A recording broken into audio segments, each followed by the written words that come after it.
ఇంతకు ముందు ఆవిడ ఏం మాట్లాడిందో ఒకసారి వినండి. ఒకసారి అలా వచ్చి ఊరిపోవటం కాదు, ఈరోజు నువ్వు షూటింగ్ చేసుకోవడానికి కానీ నీకు ఓట్లిచ్చింది ప్రభుత్వ ధనంతో స్పెషల్ ఫ్లైట్ లెక్కి ఎంజాయ్ చేయడానికి కాదు నీకు ఓట్లేసింది. ఆ కుటుంబానికి ఎటువంటి సపోర్ట్ చేయలేదు బాలకృష్ణ గారు, కానీ షూటింగ్ లో బిజీగా ఉన్నారు. అన్స్టాపబుల్ అనే రియాలిటీ షోలో నవ్వుకుంటూ ఎంజాయ్ చేస్తున్నారు. సరే ఓకే, ఇప్పుడు దాకా మీరు చూశారు విన్నారు. అయితే దానికి సంబంధించినటువంటి ఇంకొక వీడియో ఉంది చూడండి. క్వీన్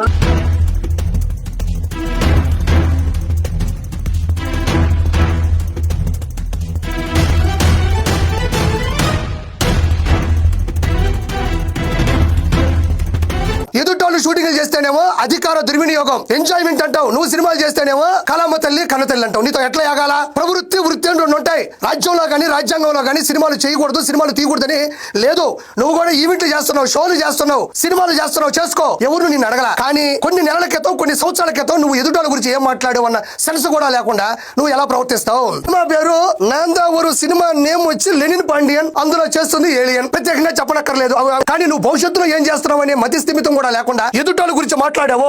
కానీ రోజాకి నేను కంగ్రెస్ తెలియజేసుకోండి, ఎందుకంటే నీ వయస్సుకి నీ వాయిస్కి తగ్గ క్యారెక్టర్ ఇందులో వచ్చింది.